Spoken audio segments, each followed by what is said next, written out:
I wanted to talk to you about Tua.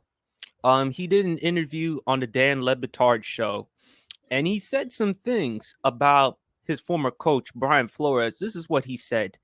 If you woke up every morning and I told you that you suck at what you did, that you don't belong, what you do, that you shouldn't be here, that this guy should be here, that you haven't earned this right, and then you have somebody else come in and tell you, dude, you are the best fit for this. How would it make you feel listening to one or the other? He was explaining the difference between Brian Flores' coaching style compared to his current head coach, Mike McDaniels. Brian Flores decided to take the high note. um he said basically that he said, I'm genuinely happy for the success that Tua has had, and I'm really wishing him nothing but the best.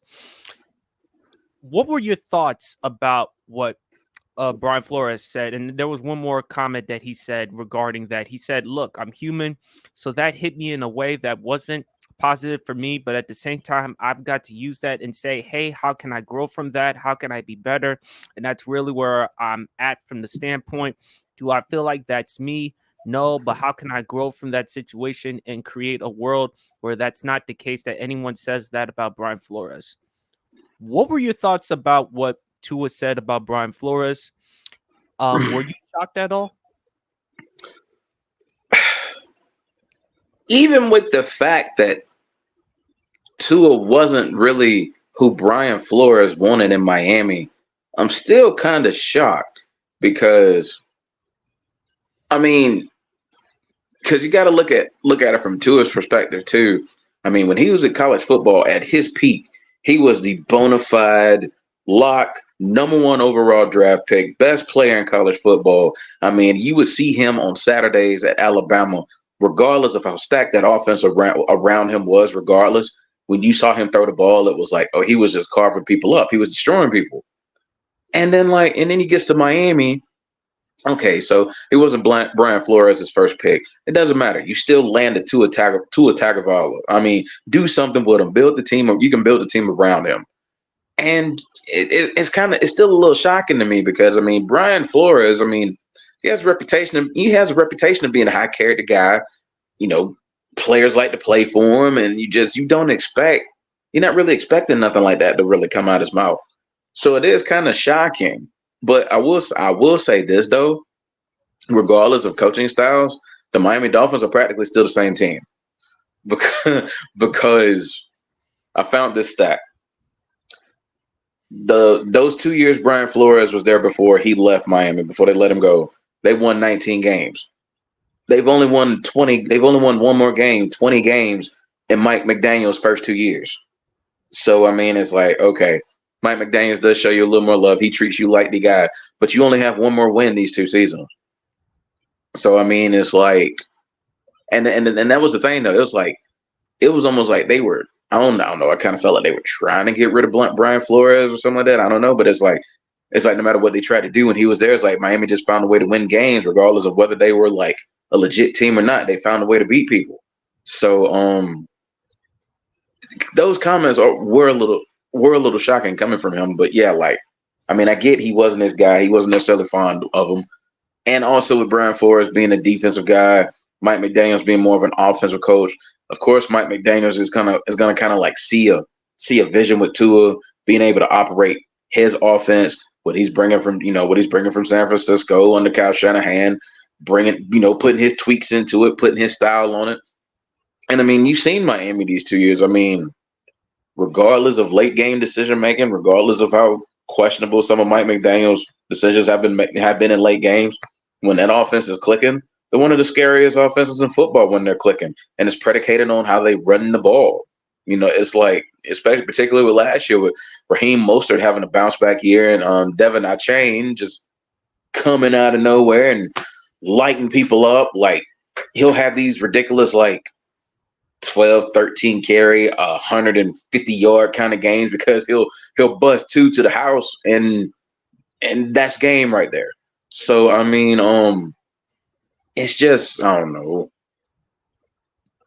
You don't know how to react to it. But at the same time, you hope from Brian Flores' perspective if he said these things, and I wouldn't take Tua to be a guy that's gonna like exaggerate things like that. You hope that he does grow from this because I mean, right now, you hope he grows from this, becomes a better person for this, better be a better coach and understand that if you're saying stuff, you can't necessarily always say stuff like this, especially if you're a head coach. I mean, you have to be a leader of men. You're massaging egos as a head coach. You're not necessarily always going to be the ones as far as like calling plays, calling schemes, directing this, directing that. That what you got offensive and defensive coordinators for. They're the ones doing the most of the dissecting and the analyzing. You're there you're there for that added support. You're there for your knowledge as well, but at the same time, you're there. You're dealing with grown men. You're dealing with grown men who make a lot of money every week, who got their own problems at the house. So, I mean, hopefully he kind of takes this and kind of like he said in his own comment, just grow and be better off of this. So, like I said, I've always been a fan of Brian Flores. I think he's a hell of a coach. I definitely always thought he was a hell of a defensive coordinator. So I mean, hopefully he just takes this and grow from it and just keep it going. And as for Tua, just kind of keep doing what you're doing because at the end of the day, you're trying to get. I mean, you were trying to get a new contract yourself and you got it. So now you got to continue to show Miami that they were right for keeping you and bringing a guy like Mike McDaniel in to build around you. So from both sides, they just got to keep growing from this and they just got to keep moving forward because ultimately that's what matters at the end of the day is just, growing as a person. To be honest with you, BRF, I wasn't surprised at all Tua made those comments. Hmm. And look, to your point, you mentioned about Brian Flores not being Tua's guy. It was reported that Brian Flores wanted Justin Herbert. The Dolphins Mhm. decided to go with Tua Tagovailoa. And Brian Flores, from that standpoint, looks absolutely right. No disrespect to Tua, but Miami, they would go much farther if they had Justin Herbert at quarterback than Tua Tagovailoa. What Tua said, Tua still has a lot to prove. He still has a lot to show, considering the fact that he's not known for being available because of his durability issues. He had that since college. And not only that, the contract that he recently got. So with this contract, can Tua maximize his time in Miami? But at the same time, Brian Flores, if this is true to what Tua alluded to, that could be a reason as to why you were fired from Miami. Because even though So you were true. winning, it comes down to you or Tua. And Miami decided to go forward with Tua and move on from you. Because if it's a coach or a quarterback, normally they're going to keep the quarterback and they're going to move on from the coach. And you brought up Mike McDaniel, who comes from the Kyle Shanahan coaching tree. He was the former offensive coordinator there. Look at what he's done for Miami. You added the running game. They've also added Tyreek Hill. They also added Jalen Waddle. You're seeing Tua grow and evolve as a quarterback and as a player.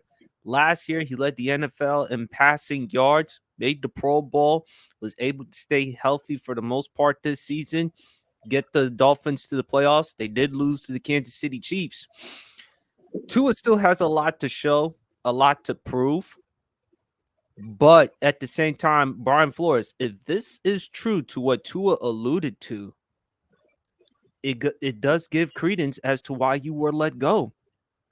From an organizational standpoint, they wanted to move on from you because you weren't Tua's type of guy. And even if you weren't his type of guy, still, at the end of the day, that is a man.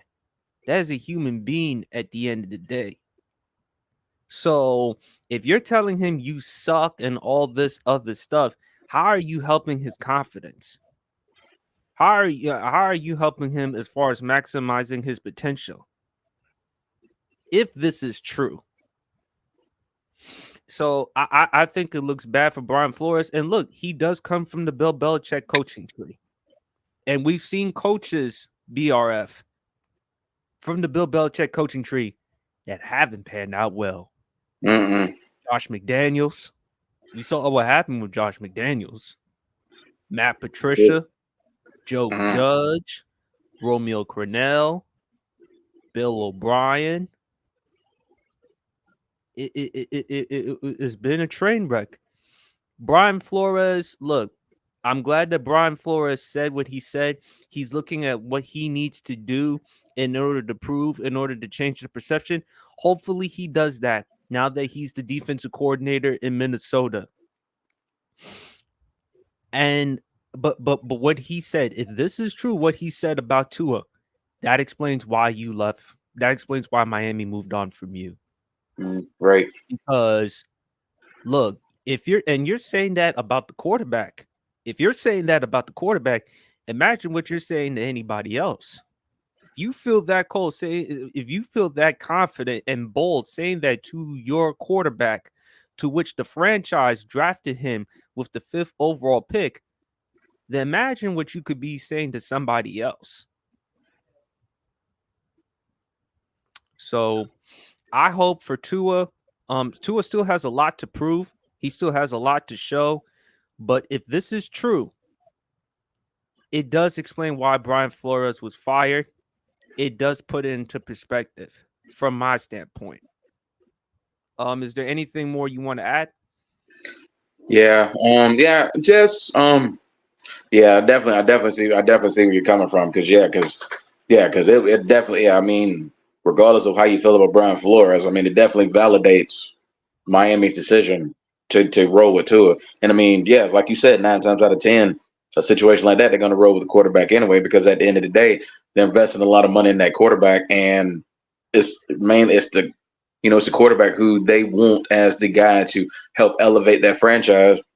And we know with a team like Miami, they really haven't. I would say probably semi-relevancy. They've had some decent seasons mixed in there. It's like when they're good, but then when they're bad, they're really bad.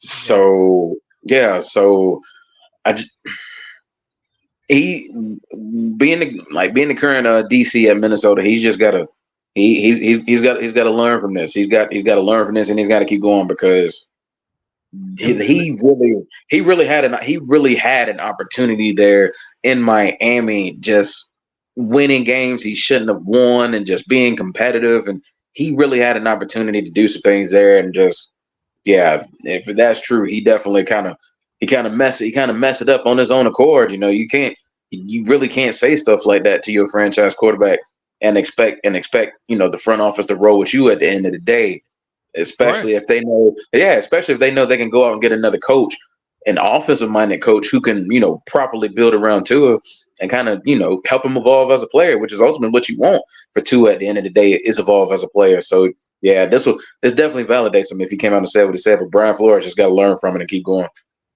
Yeah, and hopefully he does learn from it.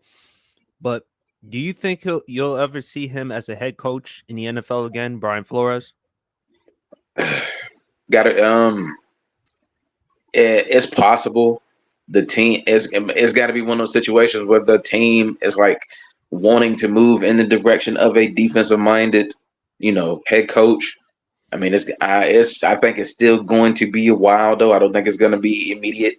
It's possible. I'm just not sure at the moment that these comments coming out definitely hurt his chances because another franchise might be iffy to trust them with their quarterback if he could say that to his. So I think the possibility is there, but there's a little bit of damage control there. There's a little bit of repair that he needs to do, especially if this stuff is true. And like I said, I don't think Tua to be the type to really exaggerate things like that.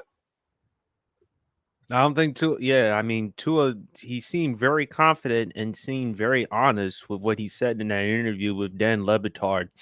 But I wasn't really that shocked or surprised at all. Tua is now with a different head coach. He's moved on from Brian Flores. So now that he's moved on from Brian Flores, and now where he's at in his life, he feels like he could say whatever he wants. And look, if people are going to have a problem with what Tua said, look, he was asked that question and he gave you an honest answer. He told you his side of the truth. So you can't get mad at him for that. Nah, If what he's saying though. No, exactly. Especially when us as fans, we want our athletes to be candid. We want our athletes to be honest. We want our athletes to express themselves and be true to themselves. So yeah, you definitely can't get mad at him for saying nothing like this. because then it's like, okay, well, what do you expect these athletes to do? You want them to be honest. He's being honest. You can't get mad at him.